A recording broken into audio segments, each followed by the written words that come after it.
So good evening, good evening, good evening. We are back again with another video. Big up to everybody who checked out yesterday's video. If you haven't, do go and check it out. Big up to everybody who smashed the likes up on that. Make sure you do the same on this.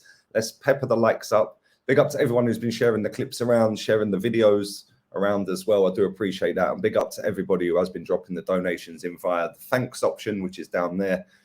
Big up to everyone who has been doing that. I've replied to everyone who has. Today, something slightly different.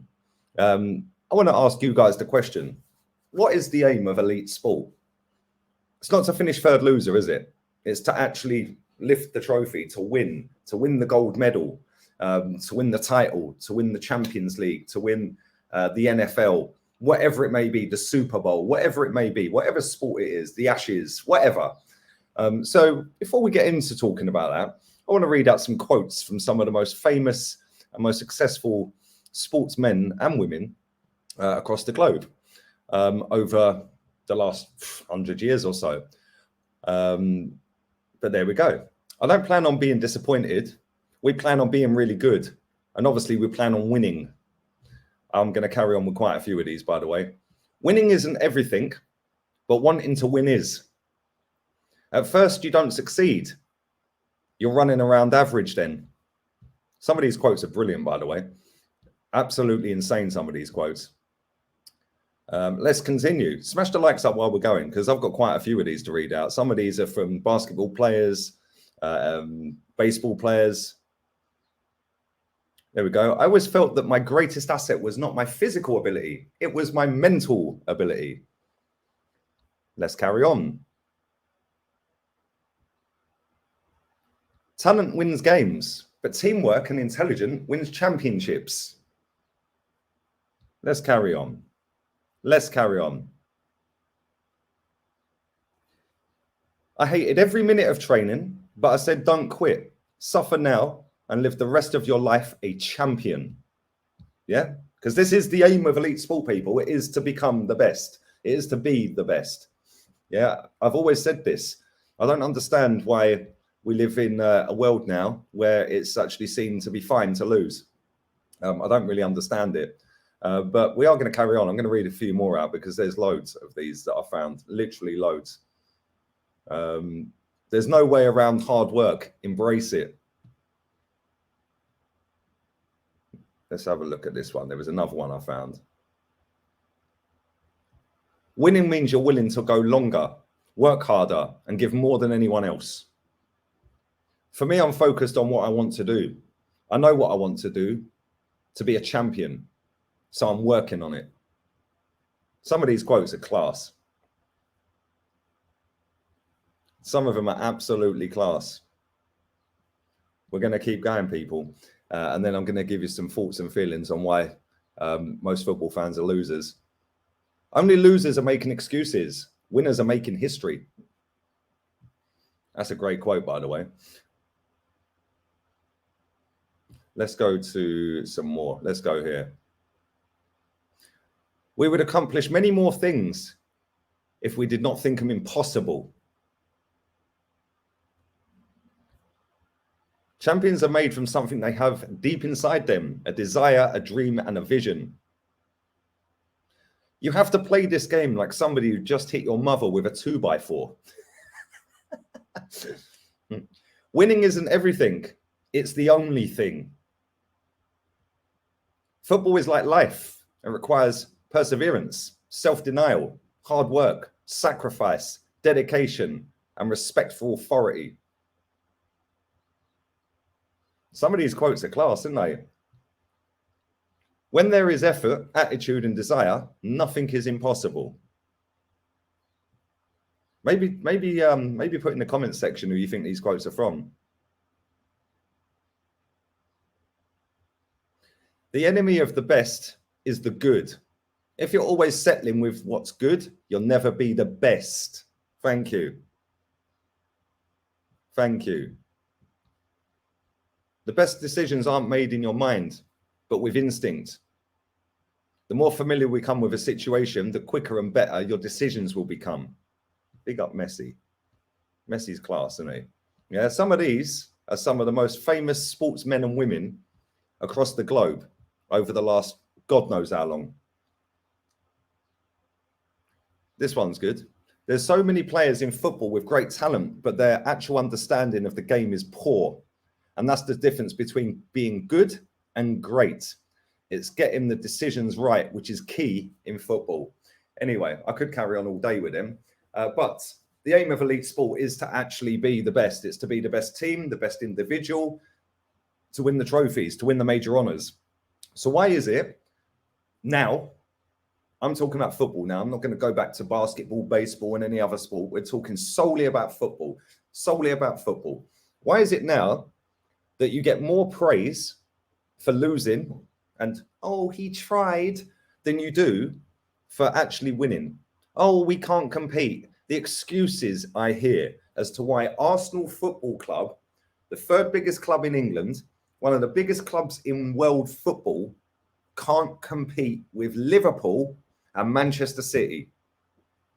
Why is that? Why is there so many excuses? Why is it? It is millions of people, not just a few people, it is millions of people that are making these excuses. Arsenal have spent more money in the last 3 seasons, 3 summers before this one, than any other club other than Manchester City and Manchester United. And if you actually want to go net spend, only Manchester United have outspent Arsenal in the last 3 seasons, 4 seasons actually, since, in fact, actually, that's since Wenger went, the net spend one. Since Wenger went, only Manchester United have outspent Arsenal net in world football. We're the top 2 spenders net in world football since Arsene Wenger left. So can somebody explain to me why it is now negative to demand better, to want more, to want your team to succeed, to want your team to be the best? Where has this narrative come from? Well, let me tell you why I think it's come and how it's come and who's put it out there. Remember many moons ago, Arsene Wenger sat in a press conference and said, the FA Cup I put below finishing 4th. 4th is a trophy. And then he explained that, it gets you into the riches of the Champions League and, to do that every year with the consistency. Mate, qualifying for Champions League is great, cool, fantastic, super fan dabby dozy, well done. You did it for 20 years. How many times did you win it, mate? Oh, yeah, 0. So what does it matter? Oh, well, we qualified for it and we can't spend like the other teams because we were selling all of our players, which again was another myth. We had that Emirates Stadium on a 25-year mortgage until 2031 from 2006. 25 years, like a mortgage on your house. You and your missus, you and your boyfriend, you and your girlfriend, whatever it may be. Yeah, you and your unicorn. I don't know, whatever you want to identify as, cool, go for it. Big up to you. Yeah, who am I? But when you go to the bank and you want to get a loan for a mortgage, you want to buy the dream property or the first property or the next prop, whatever it may be. You go there and they work out how much money you've got incoming, they work out your outgoings, and they work out whether you can afford the mortgage. Depending on your age, you can do that over even up to 35 years, I think. But you have to pay that back. Obviously, you're going to pay a lot of interest back. And the first maybe 10 years of the mortgage, the majority would just be interest. And then you're paying tiny little bits off of the repayment. So Arsenal Stadium roughly worked out around £20 million a season for that 25 years. Declining all the way down in terms of payment. And obviously the interest was up here, the payment was here, and then eventually it was coming down and blah, blah, blah. So why is it, for the whole time we've been in that Emirates Stadium, all we have ever heard from Sky Sports, Gary Neville, I'm talking about him, all the mainstream written media, a lot of fans online, millions of fans online, not just Arsenal fans, but fans of other teams as well, saying, oh, but they were paying the stadium off. They were paying the stadium. That's why they had to sell Van Persie. That's why they had to sell Vieira. That's why they got rid of Fabregas. And, Henry wanted to, and that's why all these players left. Adebayor, Clichy, Sagna, the list goes on and on and on. We all know the players. The fact and reality is qualifying for Champions League football paid the stadium debt every year. So I understand, from what I understand, we had to have cash reserves. Cool. So how does that stop us spending them? When our income was getting bigger and bigger and bigger every year, we had cash reserves in the bank already, and the payment was 20 million a year, roughly, We were qualifying for Champions League every single year. Boom, boom, boom, boom. Once you get in the Champions League, every win you get paid, every draw you get paid. I think you actually even get paid for a loss. I'm not 100% sure on that. Maybe somebody can correct me if I'm wrong. But I'm sure you get paid for a loss. A draw and a win, 100%. Get out of the group stage, in the knockout stages, the money's up. You now get out of that stage, you go to the next stage. The further you go in the competition, the deeper you go, the more money you're going to earn. So when we got to the final in 06, we probably would have earned pretty much the same as Barcelona, who actually won it. If you actually look at the winners and then the runner-up, it's about there or thereabouts, the prize money. So why is it we were selling all of our best players? Why is it we were being told we can't compete? Why is it now, fast forward all these years later, we're still being told we can't compete? Why is that? I'll tell you why. Because the majority of our fans online, were growing up in that era of that man, Arsene Wenger, telling the world, duping the world into thinking that we're just poor little Arsenal. We can't compete. Oh, it's a conspiracy. Referees. Oh, we used to get players sent off every week. Funny. Fast forward to now, and we're still doing the same, aren't we? Oh, we can't compete. It is embarrassing to actually sit and watch people and read tweets, Insta posts, YouTube comments, YouTube videos of fully grown adults that actually started supporting this football club whilst we were winning. The majority of our fans, and we've got about 70 million fans, the majority of the ones online, there's obviously millions that are not online.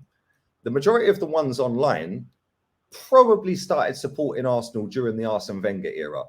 And during the era where we've either just completed the invincible season or we've just finished in the Champions League final and lost. Around that sort of period. So you've got to ask yourself the question, why did they start supporting Arsenal? They started supporting Arsenal like most fans start supporting a football club. A big football club, a Liverpool, a Manchester United, a Barca, a Madrid, a Bayern, Chelsea, Arsenal, for example. All these clubs. The reason the majority of people start supporting that club is because of the trophy, because they were winning or they are winning. So why is it all these fans, or not all of them, but a big percentage of these fans grew up in that era of us winning trophies, or towards just the back end of us winning trophies, like I said, Champions League final, etc., etc. But now, fast forward all these years later, you don't want to win trophies anymore. It's a process. It's a youth project. We can't compete. The FA have got it in for us. The Premier League, it's a conspiracy. What is going on here?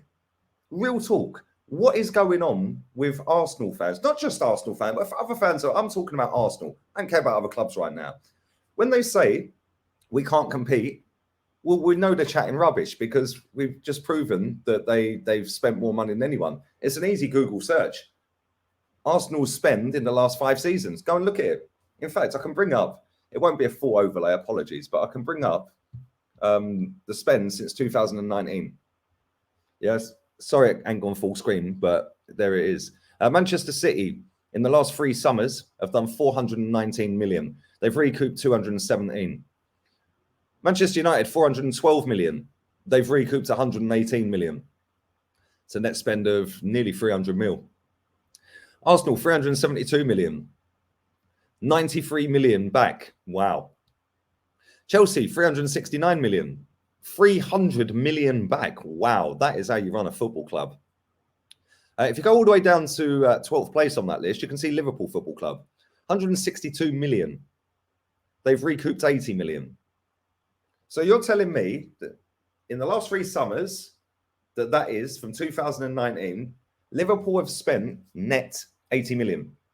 But apparently Arsenal who have spent nearly 300 million, 280 million net, 280 million net, so 200 million more than Liverpool, who are in Champions League finals, in title races, in cup finals and winning them this season just gone, constantly competing for the major honours, are doing it on a fraction of spend that we're doing it on.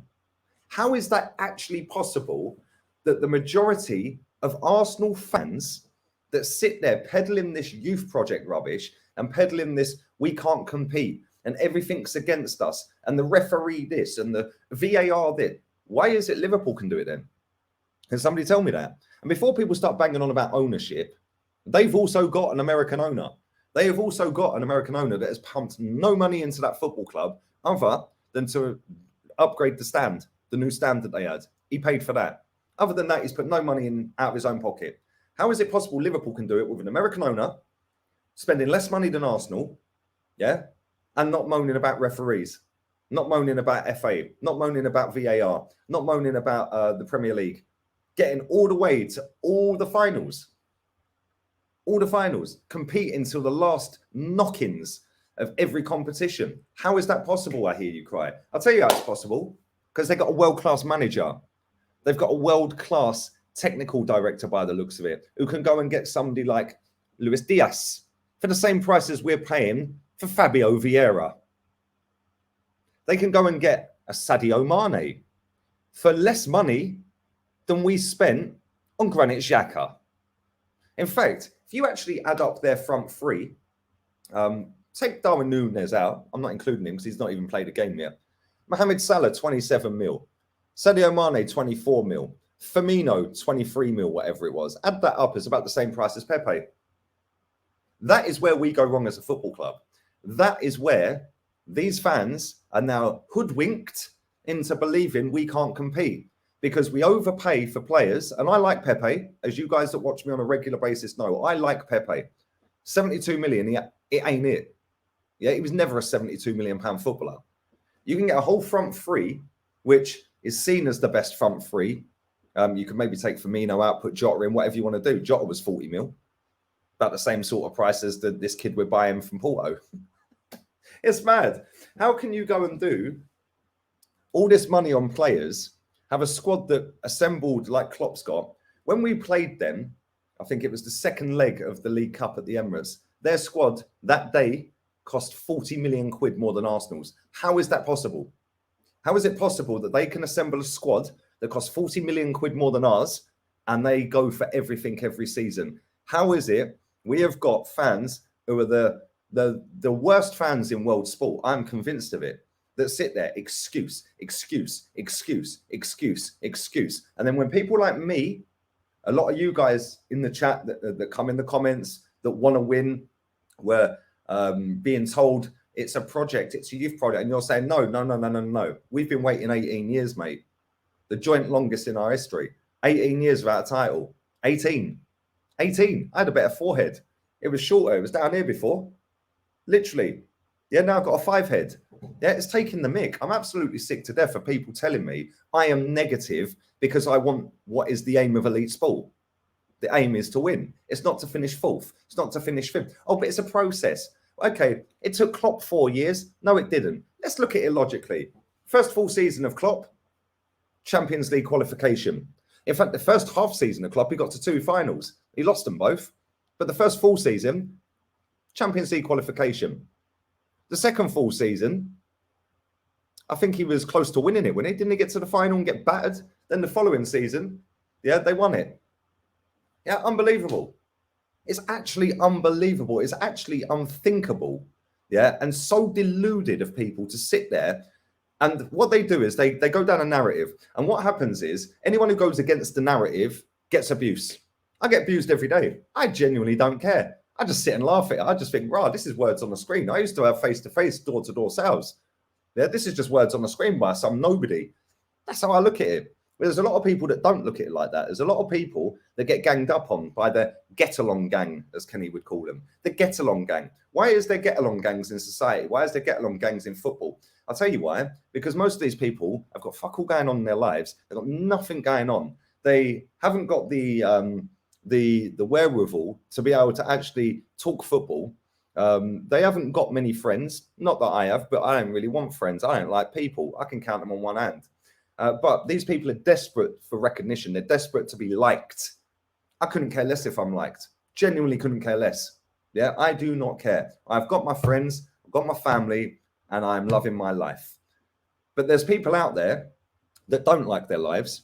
They just want to fit in. So the easiest way to fit in is go with what's popular, because then you can shoehorn your way in. I'll give another example, right? when we went through lockdown after lockdown after lockdown, anyone who was anti the experimental injection, like myself, cheers, guys. Anyone who was anti that, yeah, abused. Some were even shut down, closed, cancelled.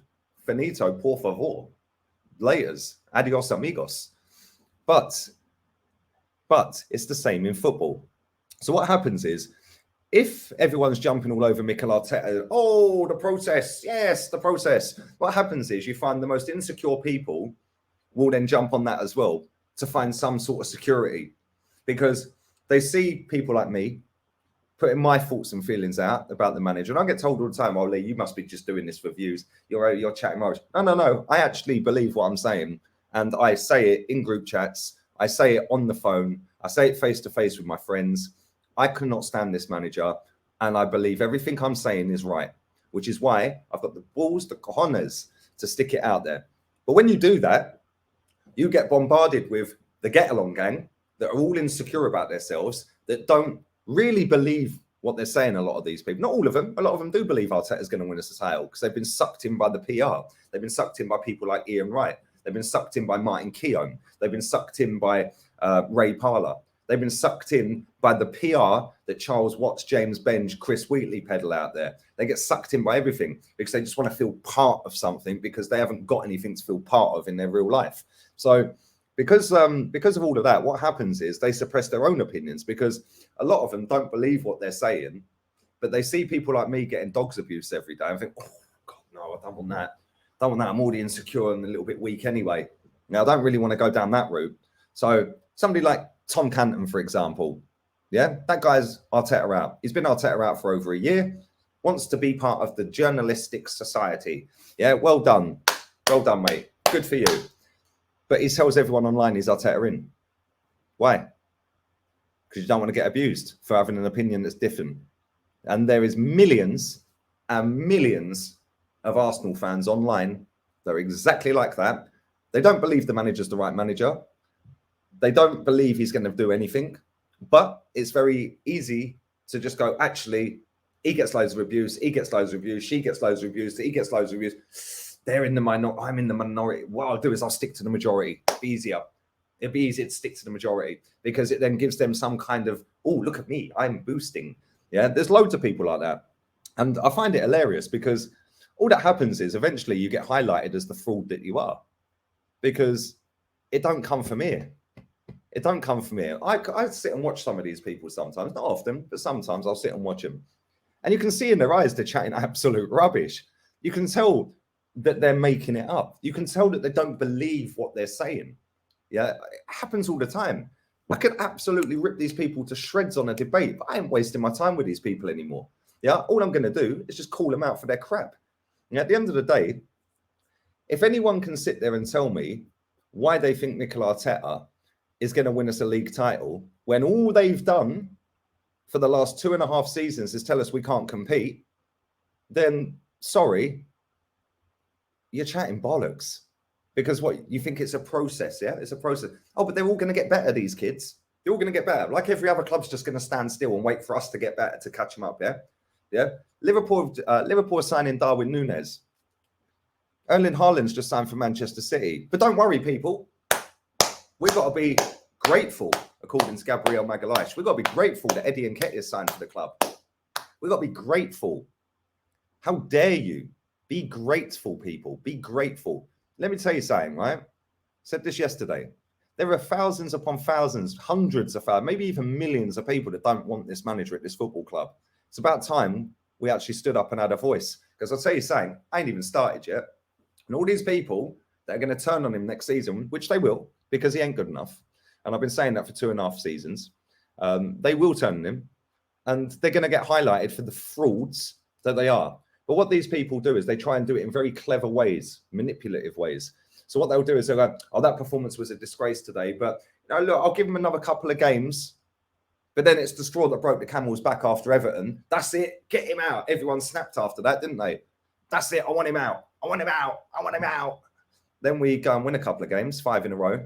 And it's, oh, I knew he'd turn it around. Look at the character Arteta's shown. The players are playing for him. This is the manipulation tactics that these people do because they want to be with the masses all the time. Why is it every big account, follower-wise, peddles the same narrative? Surely the law of averages says that one of these people is Arteta out. But no. You can't be Arteta out because that ain't going to drive traction to your channel, is it? It's going to drive hate to your channel or to your Twitter account. It's going to drive hate. That's what it's going to do. You're divisive. You're toxic. You're negative. You get threats of violence. You get threats to your family. You get abuse to your family. I get it every day. It's hilarious sitting there watching people get so triggered. It's actually hilarious. Yeah, while I'm sipping on a pina colada, 30 degrees sun, they're sitting in their basement getting triggered by me. It's funny, isn't it? But these people are supposedly good guys, really nice people online. But what they do is they mass gang up on people. Yeah, they troll people. They cause pile-ons to people. Yeah, let's pile on this guy because he's this. And then they start trolling and trolling and trolling and trolling. But then what happens is the moment you give it back or I give it back, oh, we're getting abused off of these minions. Canton, you waster. Yeah, absolute disgrace. Yeah, the indirects I have off people because they're too shook to say my name, some of these people with channels, because they know I'll just ruin them back. And my sarcasm level is undefeated. Cheers, guys. Thanks very much. It's funny because there's not many people. I'll give an example. Scotty Boy Groomer. Let me read this out.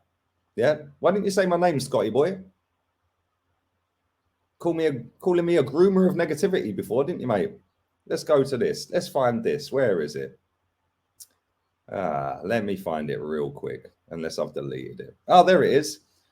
The fact there are Arsenal fans celebrating a certain YouTube channel for finishing Ian Wright tells you everything. What the fuck happened to this fan base?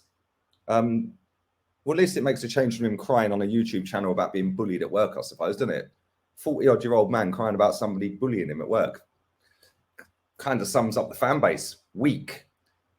But again, didn't want to put my name on it, did you, mate?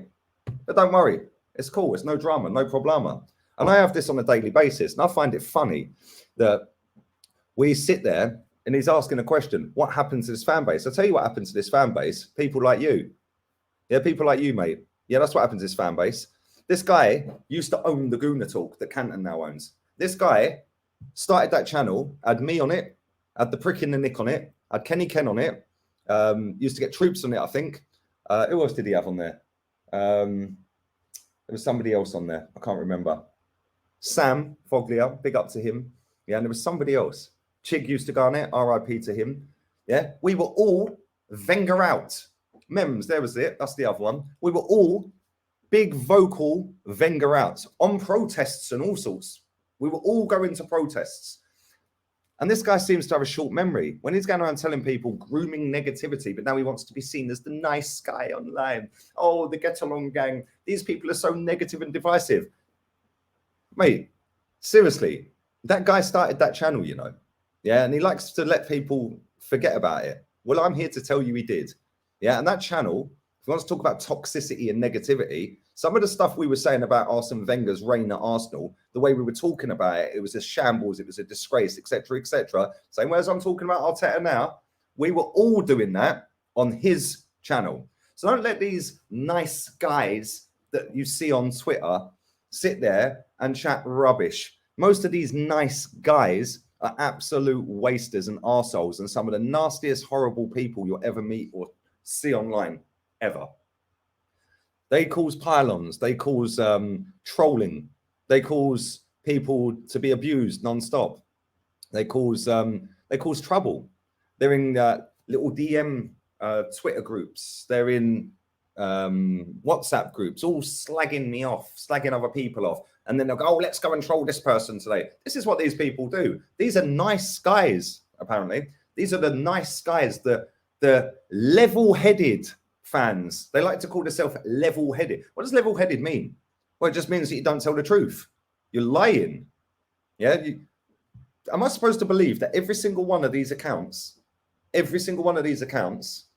has 100,000, 200, 300, 400, Yeah, 1 million in AFTV's case. Am I supposed to believe that they're all Arteta in? Come on. But then somebody that's actually vocal, somebody that's actually got a voice, somebody that's actually got the balls to say, no. We smashed that stadium down to be the best. The aim of elite sport is to be the best. So why is it now negative to be the best? It's because of all of this. All of this. Everyone just wants to get along. Yeah, it's always excuse. And it all comes back, and people will cry about this. It all comes back to Arsene Wenger. This is the legacy of that guy. Because millions of these fans only started supporting us because of an invincible season. So you start supporting us because we're winning. Fast forward all these years later, you don't want to win anymore. What happened? You tell me. And on that bombshell, people, thanks for watching. Do smash the likes up. Let me know if you agree or disagree. I'd love to know in the comment section. Cry if you want to cry. I don't care. I'll be back again tomorrow with another video. And the next day, and the next day, and the next day, and the next day, and the next day, every single day, because that's how we are over here. The narrative that I want out there, my narrative, my opinion. Yeah, I don't care if it goes against your masses' opinion. It is my opinion. You will not bully me. You will not shut me up. I'll say what I want to say within the confines of my YouTube channel, within the community guidelines, within the laws of the platform. And so far, touch wood, my channel's clean as a whistle. Have fun, have a wonderful day, and make sure you like the video, share the video, whack your donations in if you feel free to whack them in. Top Gooners cry every time you do. I'll reply to everybody who does it. Hit the thanks option to do so. Big up to everybody who's showing support on the channel. The channel's flying at the minute as well, I can't lie. So big up to all of you lot. And we're out of here, people. Don't forget, don't be bullied by these people. If you want to say Arteta out, do not let these people bully you in any way, shape or form. These nice people are the most nasty people online. So you say what you want to say it with your chest, say what you mean, and mean what you say. We're out of here. Arteta out.